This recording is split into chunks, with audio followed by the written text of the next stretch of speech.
Cramp of stomach, जिसे गैस्ट्रेल्जिया भी कहते हैं और गैस्ट्रोडाइनिया भी कहते हैं, ये पकाशय का एक शूल है जिसे जठर वेदना भी कहते हैं। मैं डॉक्टर JS रंधावा, जयपुर का एक होम्योपैथ। इस वीडियो के अंदर हम लोग गैस्ट्रेल्जिया क्या है, स्टमक पेन, पेट दर्द किसे कहते हैं, उसके बारे में विस्तार से जानेंगे। उनके क्या कारण हैं, वो कितने प्रकार की है और उसकी क्या होम्योपैथिक औषधि हम लोग ले सकते हैं। इसमें पेट के अग्रखंड है, उसके नीचे एक विशेष तरह का दर्द रहता है। इसे गैस्ट्रेल्जिया का दर्द कह सकते हैं। ये एकाएक ही पैदा होता है। रोगी अच्छी तरह से कोई काम काज कर रहा हो, अपनी दिनचर्या कर रहा हो, अचानक उसके पेट में दर्द उठता है और ये अग्रभाग के अंदर बहुत ज़्यादा उसको कसावट रह सकती है। खींचन, जलन, स्पाज्म, क्रैम्प्स पड़ सकते हैं। ऐंठन मारने का दर्द इसके अंदर हो सकता है। अकड़न वाला दर्द लिए हो सकता है। प्रकार की उसको बहुत ही ज़्यादा भयानक यंत्रणा होती है। दर्द पेट से फिर पीठ की तरफ भी जा सकता है। पीठ के अंदर भी उसको भयानक दर्द होगी। तकलीफ़ के मारे रोगी रो पड़ता है, चिल्लाता है और कभी कभी तो वो बेहोश भी हो सकता है। भाग के नीचे बेल की तरह की एक आंत होती है जिसके अंदर हवा भर सकती है, वो फूल सकती है। किसी किसी का पेट है वो सिकुड़ भी सकता है। पेट पर हाथ रखने पर धक धक की आवाज़, पेल्पिटेशन की साउंड सुनाई देती है। कई बार ये दर्द दबाने से बहुत ज़्यादा बढ़ जाता है। पेट पर वो हाथ स्पर्श सहन नहीं कर सकता। कभी कभी जो उसका पेट का दर्द है वो सीने तक भी जा सकता है। इसोफेगस, कंठ नली तक भी दर्द जा सकता है। लैरिंक्स के अंदर भी, स्वर यंत्र के अंदर भी उसको प्रॉब्लम हो सकती है। छोटी आंतों के अंदर भी ये दर्द जा सकता है। 5 से 10 मिनट तक रह सकता है और 2 से 3 घंटे तक भी चल सकता है। इससे ज़्यादा ये नहीं रहता। 2-3 बार डकारें आ जाएंगी, उसके बाद में 2 या 1 उसको खट्टी वमन, उल्टी हो सकती है। थोड़ा सा अगर उसको पेशाब हो जाए तो उसके साथ ही ये फिर घट जाती है। उसी रोगी का जो दर्द है वो बंद होने पर उसको बुखार आ सकता है और कई अन्य कष्टकार उपसर्ग उसको हो सकते हैं, या वो कई घंटे या कई दिनों के बाद में उसको इस तरह का दर्द फिर से हो सकता है। इसी तरह से ये क्रम चलता रहता है। किसी किसी रोगी का जो दर्द है वो छूट जाता है, पर उसके पेट के अंदर वायु इकट्ठा होनी शुरू हो जाती है, उसको डकारें आती रहती हैं। गैस्ट्रेल्जिया के अंदर जो पासली के अंदर एक तरह का जो शूल है, ये स्नायु जनित भी हो सकता है, न्यूरैल्जिक पेन भी हो सकती है। गैस्ट्रेल्जिया को हम लोग या क्रैम्प्स ऑफ स्टमक को अन्य बीमारियों के साथ भी प्रभेद कर सकते हैं। यहाँ पर मैं बता दूँ, गैस्ट्रेल्जिया का जो दर्द है वो रात को साधारणतः खाली पेट रहने पर बढ़ता है और कुछ खाने से फिर वो घट जाता है। दर्द बाहर से दबाने से घट सकता है। एकाएक इसका आक्रमण हो सकता है। इसके साथ में उसको डिस्पेप्सिया के भी विशेष लक्षण, स्वास्थ्य उसका विशेषकर खराब नहीं होता है। अन्य उपसर्गों के अंदर, स्त्रियों के अंदर अगर कहें तो न्यूरैल्जिया, हिस्ट्रिया आदि की लक्षण भी प्रकट हो सकते हैं। अम्ल का लक्षण इसके अंदर रहता है, वो चाहे थोड़ा हो या बहुत हो। वमन के साथ में उसको रक्तस्राव नहीं होता है। गैस्ट्रिक अल्सर के अंदर जो भी इसका दर्द है, कुछ भी खाने पीने के या पेट को भरने के बाद में ये तकलीफ़ ज़्यादा बढ़ जाती है। दर्द को बाहर से दबाने से भी ये बढ़ जाती है। एक आक्रमण के साथ में इसका दूसरा आक्रमण भी हो सकता है और इसके साथ में उसको डिस्पेप्सिया, मंद आंगनी भी हो सकती है। स्वास्थ्य इसमें उसका बहुत ज़्यादा ख़राब रह सकता है। इसके अलावा क्लोरोसिस की बीमारी भी इसके अंदर होती है। अम्ल के जो लक्षण हैं एसिडिटी के, वो बहुत ज़्यादा इसमें रहते हैं। इसके साथ में उसको वॉमिटिंग के अंदर कभी कभी रक्तस्राव भी हो सकता है। कोलिक या एंट्रेल्जिया है, ये आप मेरे दूसरे वीडियो के अंदर भी इसको विस्तार से देख सकते हैं, पर यहाँ पर मैं उसके कुछ सिम्टम बताऊँगा कि शूल की तरह का अगर आंतों में कोई दर्द हो रहा हो और ये जो दर्द है स्नैविक होता है, न्यूरैल्जिक होता है। दर्द की जो प्रकृति है उसके अंदर मरोड़ है, खींचन मारने वाला दर्द है, ऐंठन होगी, जैसे किसी ने कोई कपड़ा मरोड़ दिया हो, उस तरह का असहनीय दर्द होता है। यह साधारणतः दर्द नाभि के चारों तरफ हो सकता है और या फिर वहाँ से शुरू होकर यह पेट के दूसरे हिस्सों में भी फैल सकता है। बाहर से दबाने पर यह दर्द बहुत ज़्यादा बढ़ जाता है। कभी कभी तो यह दर्द बाहर से दबाने से आराम भी आता है, लेकिन अधिकतर यह बढ़ सकता है।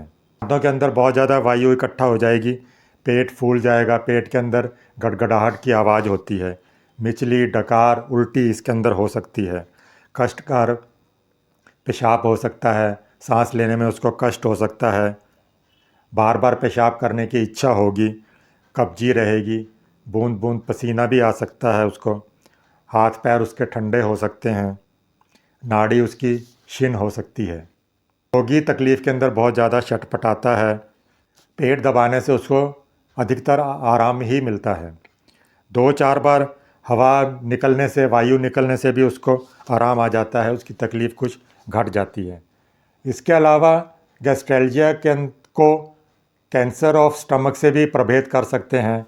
ये साधारणतः जब पाकस्थली के कार्डियक एरिया के अंदर जब कैंसर हो, जिसे पेट के मुंह के द्वार पर कह सकते हैं, वहाँ का कैंसर, या पाकस्थली के जो पाइलोरिक एंड है वहाँ पर अगर कोई कैंसर हो जाए तो भी ये तकलीफ़ हो सकती है।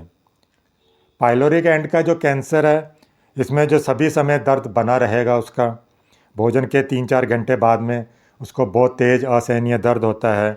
भोजन के 8-10 घंटे के बाद में समस्त खाए हुए जो पदार्थ हैं वो उल्टी के जरिए बाहर निकल सकते हैं। वमन में चूर चूर का पदार्थ मिल सकता है, लाल आभा लिए हुए रक्त वाले वमन आ सकते हैं, कॉफ़ी के रंग के भी वमन इसके अंदर हो सकते हैं, मल के साथ में रक्त निकल सकता है, अंदर उसको कब्जी रह सकती है, भूख उसको कम लगेगी, पाचन शक्ति घट जाती है, दिनों दिनों वो कमज़ोर होता जाएगा। कार्डियक एंड का जो कैंसर है वो उसके अंदर भोजन करते ही उसको उल्टी होती है और निगलने के अंदर उसको बहुत ज़्यादा कष्ट होता है। पाकस्थली इसके अंदर सूख जाती है, जो अगला हिस्सा होता है वहाँ पर गड्ढा पड़ सकता है, वो बहुत जल्दी जल्दी कमज़ोर होना शुरू हो जाएगा, रक्तहीन अनीमिक होगा। गैस्ट्रेल्जिया क्रैम्प्स ऑफ स्टमक की जो हम चिकित्सा कर सकते हैं, इसके अंदर जब रोगी को दर्द होता है तो उसे बहुत अधिक मात्रा के अंदर पानी पिला सकते हो आप। पेट के ऊपर गर्म बोतल से सेक फर्मेंटेशन कर सकते हैं। जो गरिष्ठ चीज़ें खाता है उससे उसको परहेज़ करना चाहिए। चाय, कॉफ़ी, शराब, तंबाकू, जर्दा आदि से उसको परहेज़ कराएं। गरम मसाले, लौंग, हींग वाले मसालों से उसको बचा कर रखें। तो मानसिक दुर्बलता है, हिस्ट्रिया के जो पेशेंट हैं जिन्हें मानसिक कष्ट होता है, तो उसके कारणों को भी जांच करके उसकी चिकित्सा करनी चाहिए। इसके अंदर होम्योपैथिक चिकित्सा भी की जा सकती है। उसके लिए हमारे को उसके सिम्टम्स देखने पड़ेंगे, क्योंकि होम्योपैथी के अंदर सिम्टम्स ही प्रधान होते हैं। एब्रिस नाइग्रा है, इसके अंदर पाकस्थली के ऊपर वाला जो अगला हिस्सा है वहाँ पर हमेशा ही दर्द रहेगा और ऐसा मालूम होगा जैसे कोई कड़ी चीज़ वहाँ पर फंस गई हो। एब्रोटेनम के अंदर उसको नाना प्रकार के दर्द होते हैं। रात के अंदर दर्द बहुत ज़्यादा बढ़ जाएगा और हमेशा ही दर्द बना रहेगा और एक बार भी इसमें छूटता नहीं है, दर्द उसको लगातार रहता है। अर्जेंटम नाइट्रिकम के अंदर जो पेट का अगला भाग है, नाभि के आसपास का एरिया है, वहाँ पर दर्द रह सकता है। वहाँ पर स्पर्श नहीं वो सहन कर सकता, उसे बहुत ज़्यादा तेज़ दर्द होगा। वहाँ पर दर्द कई बार सीने के अंदर भी हो सकता है, पीठ कंधे तक भी फैल सकता है। ये दर्द धीरे धीरे बढ़ता है और धीरे धीरे ही घटता है। एसाफेटिडा हींग से बनी हुई होम्योपैथिक दवा है।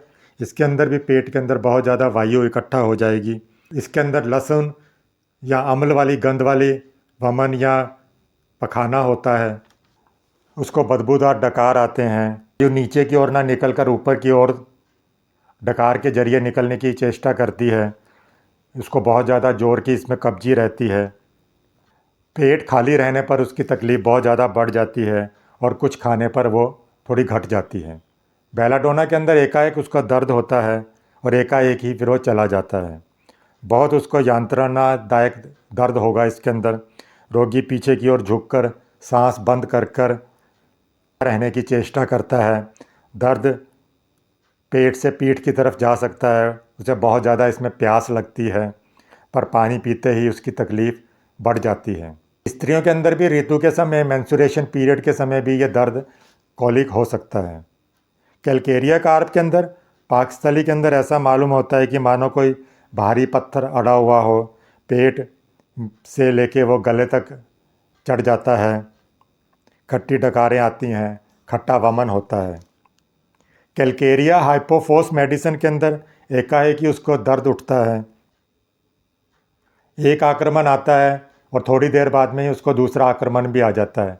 उसके बीच में भी उसको समय नहीं मिल पाता है। तो रोगी समझ नहीं पाता है कि पेट के अंदर वायु इकट्ठा होकर दर्द हो रहा है। दर्द ऊपर की तरफ बढ़ता है, कभी कभी वो कभी नीचे नहीं उतरता।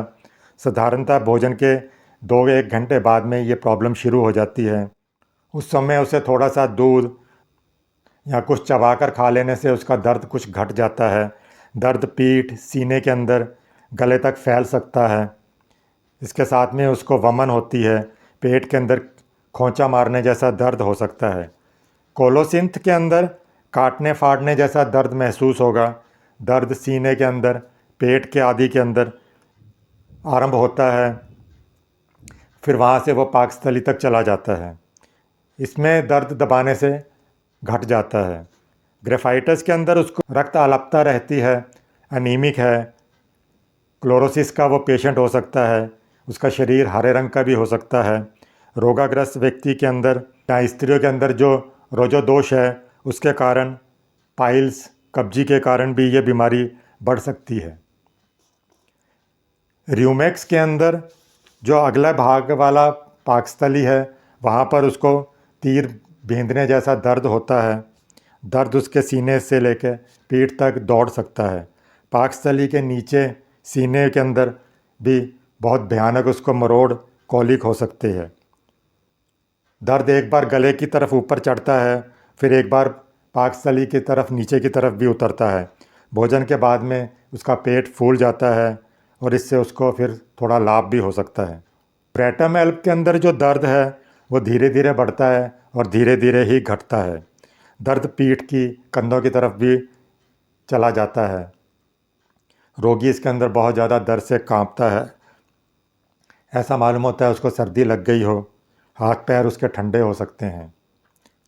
यहाँ पर मैंने जो भी दवाइयाँ बताई हैं उसके अंदर जो आर्सेनिक है, बिस्मिथ है, फॉस्फोरस है, mag phos, natrum phos, bryonia, carbo veg, chelidonium, ferrum met, ignatia, leptandra, lycopodium nux vomica, petroleum, acid phos, plumbum, sulphuric acid आदि दवाइयाँ बहुत लाभदायक होती हैं।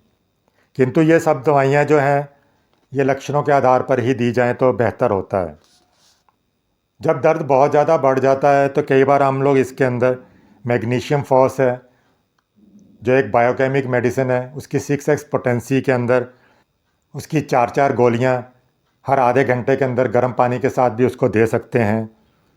हर 10-10 मिनट पर भी दे सकते हैं उसको, अगर उसको दर्द के अंदर बहुत ज़्यादा तीव्रता हो।